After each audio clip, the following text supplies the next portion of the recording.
na kami. Ay, pa. Oh, Hoy, pa! Okay! Ay! Long time, ha? Papa, Buti na pabisita ka. pa, dito muna ako matutulog, ha? Pero maaga naman po aalis bukas, may shooting po ako. Oo naman. Grabe, sikat ka na. Basta, huwag mo kakalimutan alagaan sarili mo, ha? Ako pa. Ay, teka, Bia, nagluto ako. Kumain na muna kayo. sige pa. Tulungan na kita. Akin na. Hindi, okay lang ako na bala. Oh, sige. Kamusta? Ay, ako tulungan mo. Pero lagi ka namin nakikita sa TV. Ano yun? Oo.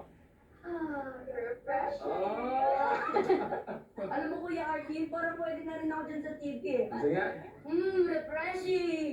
Ay, dapat malambing lang ito. Refreshing. Ganun dapat eh naman. O dahil nanonood kayo ng mga shows ko at mga advertisement ko, ito. May dala ko para sa inyo. Pasalubong!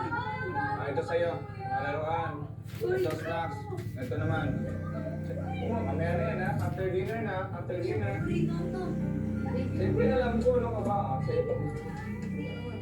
Pwede naman sigurong ganito lang kasaya, no? Yung hindi komplikado, yung walang pagkakaibigan na masasakripisyo.